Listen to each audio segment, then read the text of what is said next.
All right, Alexander, let's talk about what's going on between Russia and Ukraine.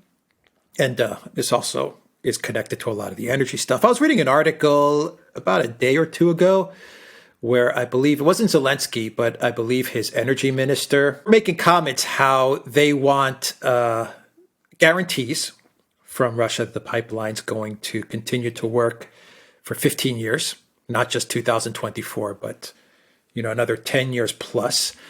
And they also said that they're not going to give up on dismantling Nord Stream 2.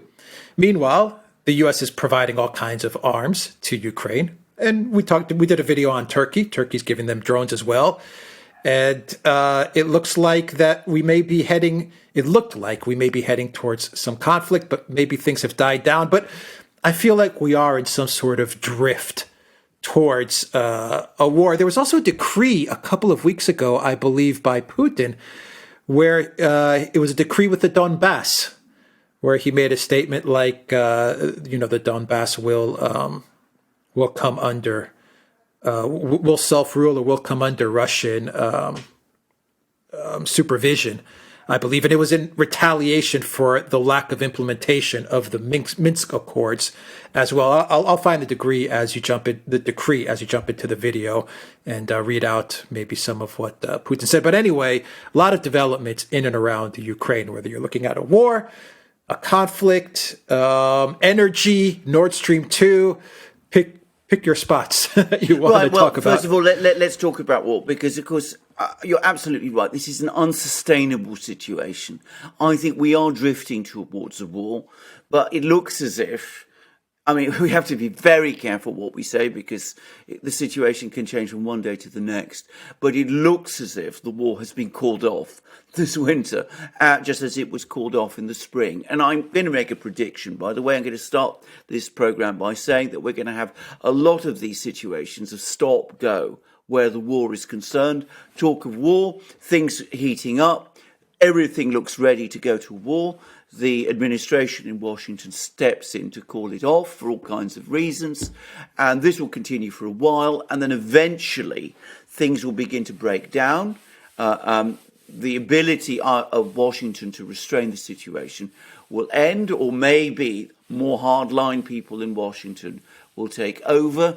But it's very difficult to see now how this situation can end without some kind of a war at some point.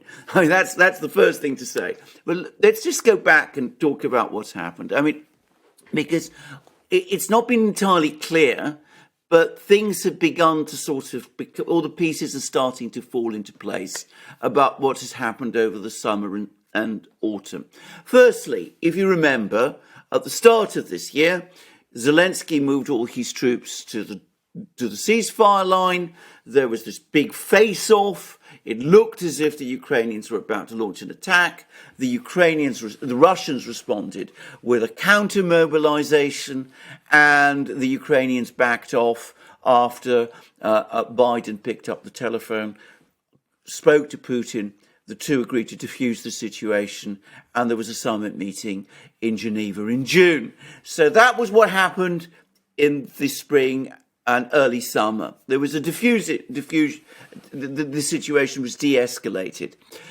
But then we got a whole series of very complicated negotiation attempts. And firstly, it's clear that someone, we don't quite know who, but I'm guessing it was a combination perhaps of Blinken in Washington and Heiko Maas, who's this very arrogant, very incompetent foreign minister that Germany has at the moment.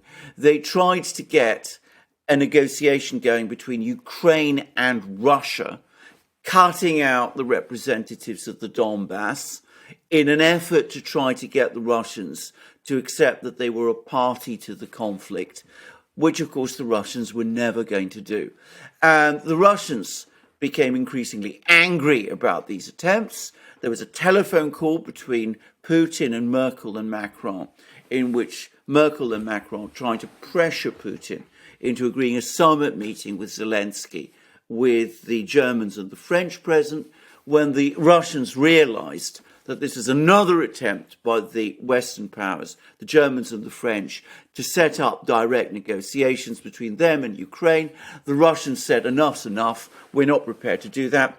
All negotiations, all discussions are called off. What we're looking for is for Ukraine to start its negotiations with the Donbass republics, as it is required to do by the Minsk agreement. So this is what happened a few weeks ago. Over the course of October, there was a total breakdown in the negotiations. In the meantime, we see this trickle of arms to Ukraine. Now, we have to make a distinction between the arms that the US is supplying and the arms which Turkey is supplying. The US is supplying Javelin anti-tank missiles, and there's talk that they might supply Stinger, these handheld anti-aircraft missiles. Now, the important thing to say about these weapons is that they are potent weapons, obviously. The Russians would far rather the Ukrainians weren't provided with these weapons, but they are, in a sense, defensive weapons. You use Javelin anti-tank missiles when tanks are heading in your direction. So, in a sense, they are defensive systems. The same is true of these hand-portable anti-aircraft missiles, which, by the way, the Russians anyway believe that they are able to counter. So these are token supplies of weapons. They're not the kind of heavy weapons like tanks, Abrams tanks, or fighter jets, or those sort of things, which the US could supply, but which would indeed look like they were preparing the Ukrainian military for an offensive.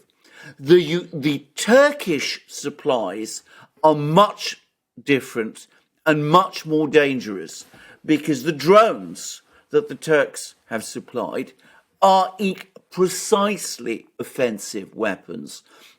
They're the sort of weapons that you use in order to carry out airstrikes on the rear areas of your opponent, and they are fully consistent with an offensive. So the Russians and the Donbass militia are far more concerned about the Turkish supplies than they are about the American ones. I think that's an important point and distinction to make. Nonetheless, those supplies took place. That's made the Ukrainians much more confident. There's also been all those ships sailing in the Black Sea. We've had a lot of very belligerent comments from Ukraine, even as the negotiations, as I said, unraveled. And we've also had this sustained attempt by someone in Washington to talk up the story of a imminent Russian offensive against Ukraine this winter. Now, there was actually no troop movements by Russia, which actually suggested that the Russians were planning an offensive. The Russians have again repeatedly said they will respond if if the Ukrainians launch an offensive, but they are not looking to start an offensive themselves. So lots of talk about a military offensive by Russia, which has no real foundation, a festering political, economic crisis in Ukraine. It looks as if Zelensky has lost control of the Ukrainian parliament. There's talk that his party there has split. I don't have the exact details. There's also talk now that some of the oligarchs are manoeuvring to have him removed. And there's apparently a media campaign against him within Ukraine. So a deteriorating picture in Ukraine, lots of talk of war. Lots of talk that perhaps with these Turkish drones, the Ukrainians might be thinking again of launching some sort of an attack. And then again, the same thing happened as happened in April, in the spring. The Biden White House has at the last moment stepped in, said, clearly to the Ukrainians, we don't want a war. They're again doing the same thing all over again that they did last spring, summer. They got line open to Putin. They're negotiating to set up a summit meeting with Putin in a few weeks. And as a result, the Ukrainians have now said, the Ukrainian foreign minister has now come out and said that there's no plan by Ukraine to launch an offensive on the Donbass. So you can see how the tension escalated, and then it was brought down again with all this talk about a summit meeting. And I suspect this is going to continue. We're going to have this stop-go situation, push always towards trying to settle the situation in eastern Ukraine by force, which is what the Ukrainians would love to do, and some of their backers in Washington and in Europe want them to do. The Biden administration at the last moment stepping in each case to call it off, knowing that Ukraine would be defeated, and it doesn't want another foreign policy debacle, and more practically, it is terrified that in the event of such a military crisis in Ukraine, there would be a major concerted attempt to impose sanctions on Russia, which would interrupt Russian oil and gas exports, causing energy prices to spiral upwards, which at a time of high inflation is the very last thing the Biden administration wants to see at this time. So they've called it off a second time. But will this continue? Will we have the same thing happen a third, a fourth, a fifth time? I think that sooner or later, as I said, something will break down and a war will happen, because clearly there is a major impetus from some quarter to have a war. The situation in Ukraine itself is getting very bad, and it looks as if the Ukrainians, sensing that they're also about to lose the Donbass completely, because the decree that you said by Putin, what it does is it removes restrictions on trade between the Donbass republics and Russia. It integrates them more closely, in effect, into the Russian economy. With all of that going on, sooner or later, something will break. Most probably, that Ukrainian offensive will be launched, and at some point we will see a war, because I can't see this administration pulling off this trick again for much longer in the future.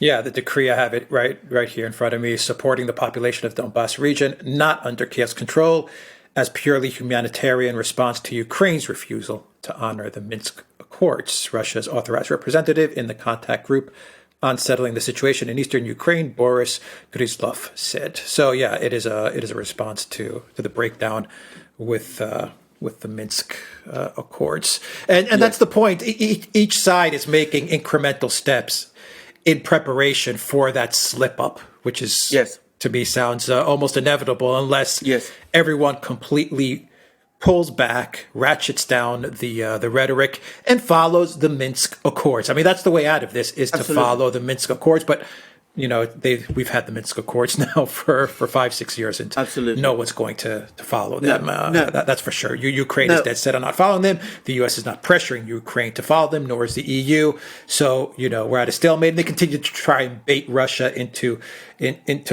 admitting for some reason that it's part of the Minsk agreements, which it's not. And many people think that Russia is a party to these accords. No. It's not. They didn't sign one piece of paper or one document with regards to Minsk. So there's a lot of fake news out there as far as where Russia stands in the Minsk agreement. But the fear is also that Ukraine is going to go for broke. You didn't even talk about the Ukrainian economy, the energy situation. The fear is that Ukraine might say, because you also have two vacuums in a way, a vacuum in Washington, D.C., and a vacuum in Ukraine that's forming. And what's to stop someone in Ukraine from trying to fill that vacuum and saying, you know what, everything's disintegrating, go for it. Let's go for broke and go up and go try to take over the Donbass, in which case the Russians will. That is exactly the fear. Before I get to Ukraine, I mean, on the subject of the Minsk agreement, it's important to say that the Minsk agreement specifically obliges Ukraine to enter into negotiations with the leaders of the two republics of the Donbass. It's there in black and white. It treats the conflict in Ukraine as an internal affair. Germany and France brokered, along with Russia, that Minsk agreement. The Russians proposed it to the UN Security Council, put it to the UN Security Council. France voted, to my recollection, voted for it. The United States and Britain did not veto it. They all accepted it. So there is a UN Security Council resolution incorporating the Minsk agreement, which places no obligation upon Russia, but which in effect says that the conflict in Ukraine is an internal one. Now, up to what happened this summer, is that the Americans, the Germans and the French gave token support to the Minsk agreement, but were not prepared to put pressure on Ukraine to get it to be changed. What happened this summer, and what has led to the collapse of the negotiations, is that in effect, while still pretending that they support the German and French, the Germans and French, while still pretending to support the Minsk agreement, what the Germans and the French did, especially the Germans, was that they tried to get them completely rewritten, so that instead of being an internal conflict, it became an external conflict, and a conflict between Russia and Ukraine. And the Russians categorically, straight out said no. And this has caused a shock, by the way. The Germans and the French are astonished that that happened. They thought that, they were going to get this meeting set up between Putin and Zelensky, and all kinds of things were going to be gingered and papered over. They didn't understand that the Russians had seen directly through what was happening. And over the course of October, the Russians directly called their bluff. They said, are you prepared to back direct negotiations between Kiev and the republics in the Donbass or not? And the Germans and the French dithered and didn't provide a coherent answer.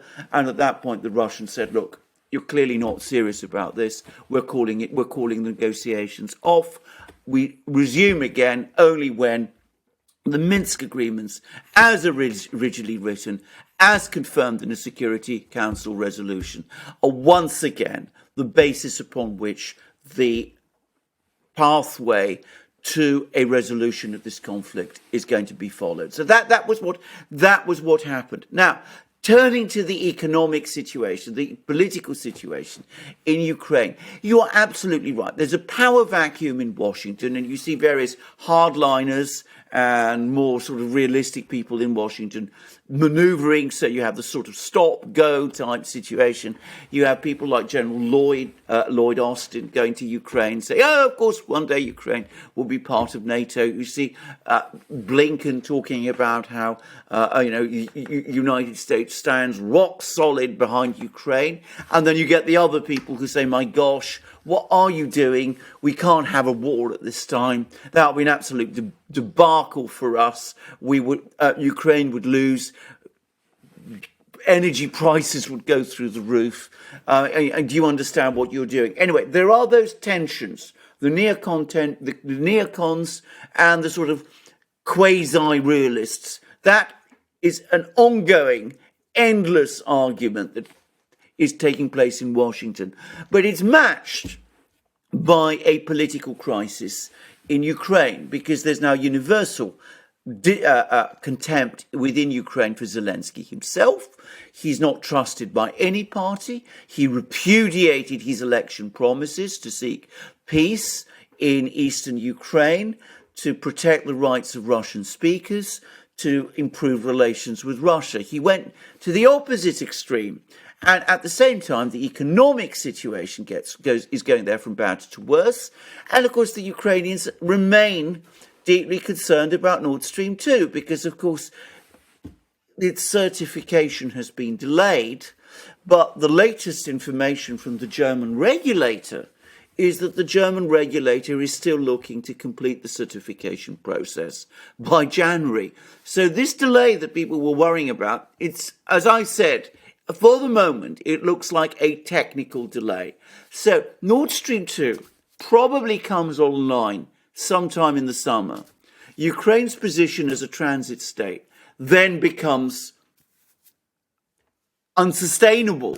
The Ukrainians are talking about wanting to remain in that position for 15 years. There's no way the Russians will agree to that. Or if they do agree to that, they will quietly turn the tap off. So there is this nightmare scenario for Ukraine where it loses its position as a transit state, where it no longer gets the payments, the $3 billion payments a year from Russia for the benefit of being a transit state.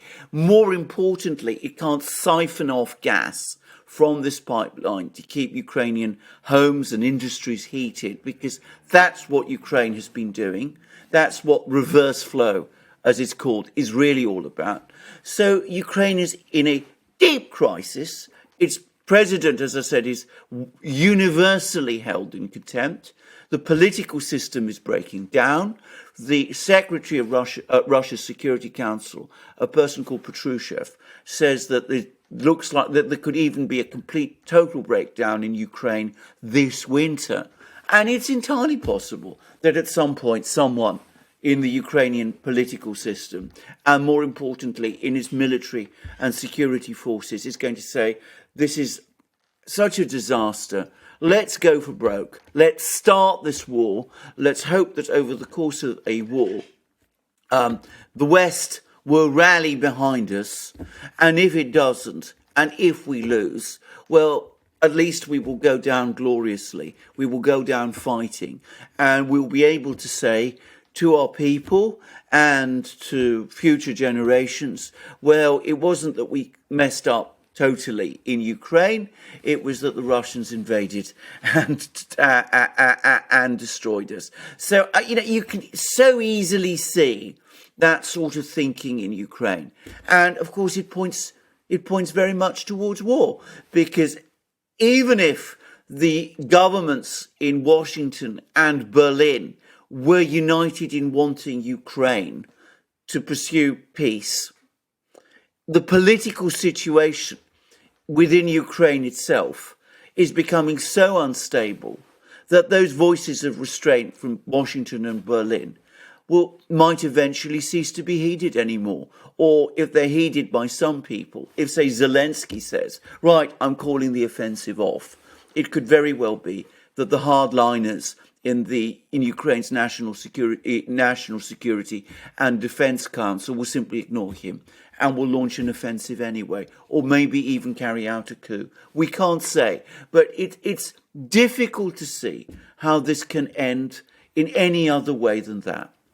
Yeah, and just a final note: keep in mind that a war in Ukraine between Russia and Ukraine also benefits a lot of the forces in the US and the EU, which may also see it as the ultimate distraction for their collapsing systems and their collapsing policies and their collapsing leadership as well. So a lot of people are holding a war in Ukraine as a plan B in their back pocket, saying, Absolutely. if things really break down to the point of, everything is just bust, well, we're going to need to draw people's attention somewhere else. And who better than Putin and Russia, Exactly. I mean, the calculus is exactly the same as the one for Ukraine. So if you have rising energy costs, if energy prices are rising anyway, and we've seen that despite, just exactly as we predicted, despite Biden releasing oil from his reserves, all that's happened is that oil prices immediately responded by rising. So, if the situation continues to get worse in that respect, and you get a major economic recession, and you're going to start losing elections, and things are going to go wrong for you, well, what you can do at that situation is start a war in Ukraine, impose those sanctions, cut yourself off from that oil and gas that was flowing from Russia, and then blame the Russians for the whole mess. Say that, it wasn't us. It wasn't us that caused the recession. It wasn't our money printing. It wasn't our failed energy policies. It was, Dr. Evil himself, Mr. Putin in Moscow, in the Kremlin, controlling, like the great spider, all the things. He's the person who launches these aggressive wars in Ukraine, and we have to cope with them, and it's not our fault. It's all his malevolent planning that's brought it about. And what we need to do is unite behind our governments, accept the various controls we're going to impose on you, because we need to protect ourselves from his nefarious plans. You can see that calculus as well. That's the plan B or the plan C, whatever it is. That's that's going to be their last option. And, you know, they've done it before, so it wouldn't be surprising if they do a distraction like this again. Anyway. Absolutely. That's exactly where this is heading towards. Okay, we'll leave it there. The Duran.locals.com. Look for us there. And Duran shop. Use the code Good Day, and it is 10% off all merch, everything that you purchase on the Duran. And I'll also have some Good Day merch, which I will put up on the site as well. You may recognize that slogan if you watch Alexander's Open on his videos. In the meantime, can I say to all Americans celebrating Thanksgiving that, you know, our minds are with you, and you know, you have our love and respect, and you can see that here I am with my magic mug with the flag of the USA. All right. Take care, everybody.